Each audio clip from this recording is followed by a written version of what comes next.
গণতালৰ বিহু কৰ্মশালাত লোকে লোকাৰণ্য। চিপাঝাৰৰ ঘোঁৰাবন্ধা দেউলখলাত গণতাল আৰু বিহু কৃষ্টি পৰিষদৰ যৌথ ব্যৱস্থাপনাত 6 এপ্ৰিলৰ পৰা আৰম্ভ হোৱা বিহু কৰ্মশালাৰ কালি সফল সামৰণি পৰে। সাংস্কৃতিক কৰ্মী তথা সাংবাদিক নৱকুমাৰ শইকীয়াই শুভ উদ্বোধন কৰা এই বিহু কৰ্মশালাৰ সামৰণি অনুষ্ঠানত বিশিষ্ট কৌতুক অভিনেতা অতুল পাছনি, অভিনেতা হিমাংশু প্ৰসাদ দাস, অতনু মহন্ত আৰু অভিনেত্ৰী প্ৰণামী বৰা উপস্থিত থাকি ৰসাল কৰি তোলে বিহু বাকৰি। অভিনেতা অতুল পাছনিয়ে চিপাঝাৰৰ কোন যুৱকক 1 কোটি টকা আগবঢ়াব এবাৰ শুনক। News desk AIN live.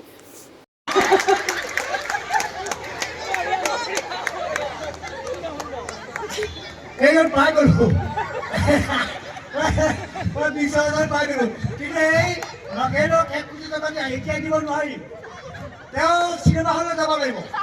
লতাই হ'ব সেইদিনাখন বহুত নগেন আহিবতো, যদি লতাই গুচি যায় তেওঁ চিপাঝাৰ অঞ্চলৰ নগেন এইজন বুলি আমি গম পালো, হয়নে নগেন? এখেতৰ নাম নগেন আমি গম পালো, কিন্তু এনেকুৱা নগেন মহণ্ডৰ পৰা আহিব পাৰে, ভেবাৰ ঘাটৰ পৰা আহিব পাৰে, ডুমনি চুকৰ পৰা আহিব পাৰে, বিভিন্ন ঠাইৰ পৰা আহিব পাৰে। গতিকে 9 তাৰিখে আমি সিদ্ধান্ত ল'ম কোনজন নগেনক 1 কোটি টকা দিয়া হ'ব। আহক, যিসকলৰ নাম নগেন নহয় আপোনালোকে আহক। 9 মে তাৰিখে সমূহ চিত্ৰগৃহতে মুক্তি পাবলৈ গৈ আছে আমাৰ নতুন চিনেমা কেষ্টটো নগেন। আকৌ এবাৰ এই আয়োজকসকলক ধন্যবাদ জ্ঞাপন কৰি আমাৰ অনুষ্ঠান অতুলৰ ভাষাৰে আমি সামৰিব লৈছোঁ। এতিয়া কথা হ'ল কি, এই নগেনে 1 কোটি টকা চিনেমা হলৰ পৰা আনিব। 1 কোটি টকা আনিবলৈ গ'লে একদম অসম্ভৱ কথা।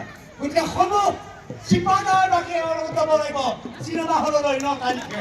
সমূহ চিপাঝাৰবাসীয়ে এখন বাছ ভাড়া কৰি এই নগেনৰ লগত সেই 1 কোটি টকা আনিবলৈ যাব লাগিব।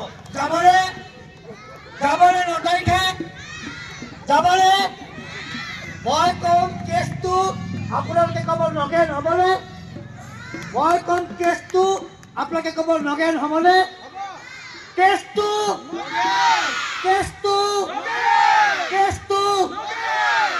9 মে কেছটো নগেন। আপোনালোকে মোৰ যে কথাটো সদায় যে এই ঘুমৈ বুলি মাতি থাকে, ঘুমৈ মানে আমাৰ বড়ো ভাষাত হৈছে ভিনি। কিন্তু মোৰ মথাটোৰ এটা নাম আছে। তাৰ নামটো হ'ল নগেন। তাৰমানে আপোনাৰ গিয়েকৰ নাম নগেন। বাৰ্থ চাৰ্টিফিকেট চব দেখুৱাব পাৰিব? আছেতো, ঠিক আছে। আপোনাৰ নাম ৱেইটিং লিষ্টত ৰখা হৈছে। এইজনৰ নাম হৈছে খগেন। তেওঁ নিজে কৈছে মোৰ নাম নগেন।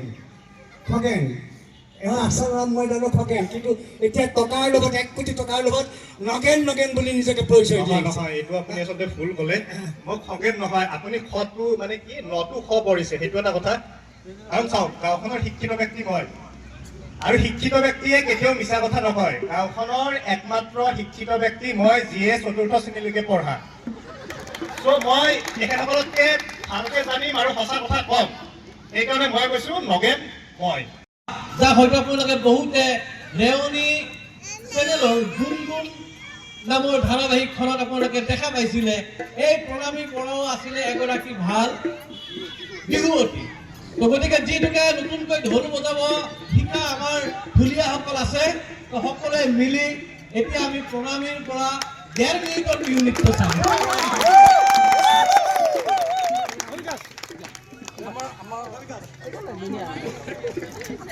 কোনে ঢোল বজাব?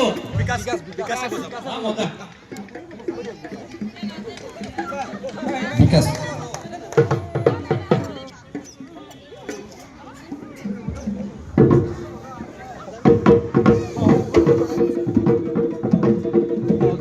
মই কিন্তু মুগাৰ চাদৰ মেখেলা পিন্ধা প্ৰণামী অভিনেত্ৰী বিহুৱতী আৰু আমাৰ স্থানীয় বিহুৱতীসকলৰ মই কিন্তু লং পেণ্ট পিন্ধি এপাক কঁকালটো ঘূৰাম দেই, বেয়া পাব নেকি?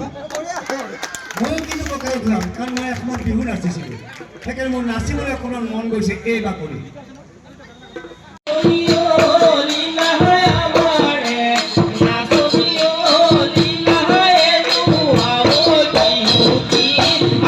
যিকোনো খবৰ আৰু বিজ্ঞাপনৰ বাবে যোগাযোগ কৰক 7896121996। লগতে 7002537271